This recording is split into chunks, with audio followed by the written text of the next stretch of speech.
Hindi nga pala kami natuloy ng Mindoro kahapon. At kung napanood nyo yung last video ko, ay sigurado alam nyo yung rason bago ko simula ng kwentong ito. Hayaan nyo muna magpakilala ako. Ako nga pala si Mr.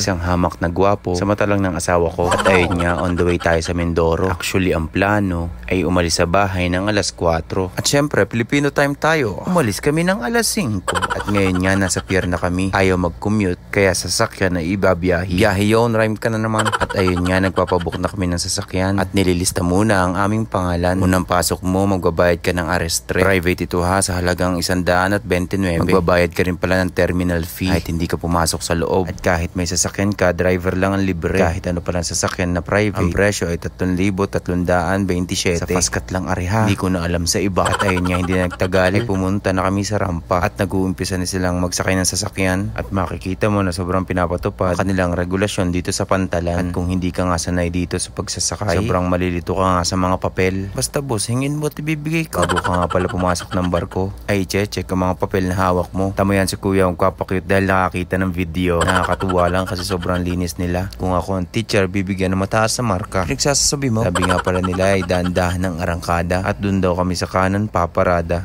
Nakakatuwa lang kasi first time ko magsakay ng sasakyan. Nagsasakay naman ako dati pero motor lang naman. Kaya sabi ko sa aking asawa, ako'y videohan. Kahit ang sasakyan ay hiram lang naman. Sobrang sulit talaga kapag malaki ang sasakyan mo. Kasi maliit, malaki, basta private ay parehas ang presyo. Sobrang excited nga pala ako dyan. Kasi maya-maya, andun na ako sa uuwian. Maging masaya lang, basta wag isipin ang gastusa. Pagpasok nga pala namin sa loob ay sobrang luwag. Order agad ako ng kape, pampatanggal puyat. At saka para feel mo yung biyahehan. Basta wag isipin ang presyo may kamahalan. Pakitang tao ka naman. Hindi ko nga pala ma-enjoy yung view sa loob. Kaya agad akong lumabas para sariwang hangin ay ma-absorb. Napakaganda talaga ng karagatan. Tapos sasabayan mo pa ng kagwapuhan. Diyos ko, maawa ka. Hindi na nga pala nagtagal ay nakarating na kami. Kaya sabi ko sa palabas ay videohan yun. Dito na nga pala kami sa Port of Calapan. Ayun, umapo ang aking kasiyahan. OA ka na naman. Wala nga pala dito ay mga 1 oras ang biyahe. Bago dumiretso, dumaan sa bilihan ng cake at bumili. Para naman sa pagdating ay may maibigay at maipakain sa mga mahal sa buhay. Napaka-sweet Hindi na nga pala kayo bumili ng mga kung ano-ano. Kasi tamang kafiestahan ang dadatnan ko. Kaya sa mga diabetic, ay control ay konting iwas how. Hindi na nga nagtagal ay nakarating na kami. At unang nasilayan ang magandang simbahan. Ayun, nabubulol na naman. Damang-dama mo nga pala ang kafiestahan. Dahil sa mga banderitas na nagsabitan. Ito nga pala sa lugar namin ang nakagisnan. Tuwing sasapit ang Mayo katapusan. At nung nakita ko ang lagay ng aming basketbulan, ay kumpirmado na kagabi ay nagkasiyahan. Na aking matagal na plano pero hindi inabutan. Salamat nga pala ulit sa pagsama at muli magkita-kita sa mga susunod na kabanata. At muli salamat sa magka-follow ng page ko at magla-like and share ng videos ko. Hanggang dito na lang mga hold up. Ako'y muling nagpapaalam.